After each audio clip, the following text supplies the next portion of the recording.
السلام علیکم. امید ہے کہ آپ سب لوگ خیر و عافیت سے ہوں گے. میری دعا ہے کہ اللہ تعالیٰ آپ سب کو اپنے حفظ و امان میں رکھے. ویژن 2047 میں آج میرے مہمان ہیں انتہائی محترم جناب جنرل نعیم خالد لودھی صاحب. آئیے ان سے جانتے ہیں کہ ویژن 2047 کے مطابق وہ پاکستان کو اگلے 25-26 سال کے بعد کہاں دیکھتے ہیں, کن سیکٹر میں کام کر کے پاکستان آگے بڑھ سکتا ہے. السلام علیکم. وعلیکم السلام جی, بہت شکریہ. دیکھیں, پہلی بات تو یہ ہے کہ 100 سال کسی بھی قوم کی زندگی میں بہت ٹائم ہوتا ہے. وہ پہلے تو ہم یہ بہانے بناتے رہے نا کہ جی ابھی پاکستان نیا ہے, نیا بنا ہے. جب 45 سال کے تھے, 50 سال کے تھے. آج بھی میں سمجھتا ہوں کہ ہم ابھی میچیورٹی کے لیول کو ہمیں پہنچ جانا چاہیے, اور 100 سال تو بہت ٹائم ہوتا ہے. اور جن شعبوں میں مجھے کمی نظر آتی ہے اس میں ان کا ذکر کر دیتا ہوں. سب سے پہلے تو تعلیم جو ہے وہ صرف یہ کافی نہیں ہے کہ زیادہ لوگ تعلیم یافتہ ہوں. یہ بھی بہت ضروری ہے کہ تعلیم کا معیار بہت اچھا ہو. وہ آپ کو اخلاقیات بھی سکھائے, آپ کی جو ٹریننگ ہے اس میں بھی وہ حصہ لے. تو تعلیم و تربیت اس کی بہت ضرورت ہے. اس کو تو میں سمجھتا ہوں کہ ایمرجنسی لیول پہ اگر آپ آج شروع کریں تو تب یہ 15-20 سال میں کام ہوگا. وہ ابھی تک ہم نے شروع کیا نہیں ہے. بہت سارے لوگ ہمارے ہاں جی. اس کے علاوہ دوسرا ہے انصاف کا نظام. کوئی بھی ملک جو ہے وہ پہچانا جاتا ہے کہ وہاں پر انصاف کا نظام کتنا اچھا ہے, نیچے سے لے کے اوپر تک. تو یہاں پر مجھے کہنے کی ضرورت نہیں ہے, اس پر کوئی تبصرہ کرنے کی ضرورت نہیں ہے کہ ہمارے انصاف کا کیا حال ہے. نیچے لیول کا تو بہت ہی برا حال ہے. مطلب یہ کہ اتنے لمبے آپ 5 مرلے کا کوئی پرابلم آپ کو ہو جائے, 1 لاکھ روپے کسی سے لین دین کا مسئلہ ہو جائے, کچھ ہو جائے, بس آپ سمجھیں کہ بس آپ لگے گئے. وہ جو ہے جائیں گے, آپ پولیس کے پاس جائیں گے, پھر مقدمہ کریں گے سول عدالت پر, اور ایک چھوٹے سی چیز چلتے چلتے سپریم کورٹ تک چلی جاتی ہے. کوئی ایسا نظام ہونا چاہیے یار کہ کہیں معاملہ حل ہو جائے. اور یہ لوکل لیول پر حل ہونے کے, تمام معاملات لوکل لیول پہ حل ہونے کا زیادہ امکان ہوتا ہے. جب باقی جو ہائر جوڈیشری ہے اس کے بارے میں صرف 2 باتیں کہوں گا کہ ایک تو اس کی جو لیٹرل انٹری ہے اس پر کوئی قدغن ہونی چاہیے. یہ کیسے ممکن ہے یار کہ ایک وکیل جو کہ کل کسی پولیٹیکل پارٹی کا ممبر تھا, سرگرم ممبر, سب نے دیکھا اس کو, وہ آج جو ہے نا ہائر جوڈیشری میں بیٹھا ہوا تھا. جب اس پارٹی کا کوئی کیس اس کے پاس جائے گا تو کیا اس کا ہوگا. بہرحال اس کو میں یہاں چھوڑ دیتا ہوں. انصاف, اس کے بعد صحت, اور صحت میں نفسیاتی صحت بھی اور فزیکل صحت بھی.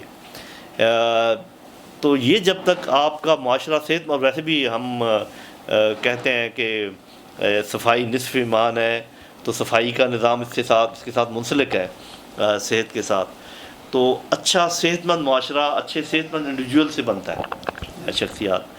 تو اچھی تعلیم, انصاف کا نظام, اچھی صحت جس میں نفسیاتی صحت کی بھی بات کر رہا ہوں, اور اس کے بعد میں کہوں گا کہ اکنامک اپرچونٹیز, کہ آپ کے ملک میں سب کے لیے برابر کی معاشی اور معاشرتی اپرچونٹیز ہونی چاہیے. ایسا نہیں ہونا چاہیے کہ ایک بندہ تو ایسے پلیٹ فارم سے اچھل کر چلا جاتا ہے, اعلیٰ افسر بن جاتا ہے, اور دوسرا چاہے جتنی مرضی اسٹرگل کر لے وہ ایک خاص حد کو عبور کر ہی نہیں سکتا. مطلب اس کے اوپر ایک آپ سمجھیں چھت بنی ہوئی ہے لوہے کی کہ اس کو وہ کراس کر ہی نہیں سکتا. تو ایسا نہیں ہونا چاہیے. بہت کم ایسی میرے خیال انسٹیٹیوشنز ہیں جہاں پر ہر شعبے کے لوگ, ہر قسم کے لوگ جا سکتے ہیں.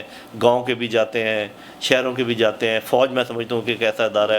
ادروائز جو زیادہ تر ایلیٹ ادارے ہیں اس میں بس وہی لوگ جا سکتے ہیں جن کا کوئی ہاتھ پڑ سکتا ہے. بڑا مشکل ہو گیا ہے کام. تو یہ, اور اسی طریقے سے اگر کوئی آپ نے کام شروع کرنا ہو اس پر اتنی قدغن ہے, اتنے مسائل ہیں کہ جو پہلے کے لوگ کام کر رہے ہیں ان کے لیے تو بڑی اپرچونٹیز ہیں, لیکن اگر کوئی نیا شامل ہونا چاہے بہت مشکل ہے. تو یہ 4-5 چیزیں جو میں سمجھتا ہوں ان شعبوں میں اگر ہم کام کریں تو ہم.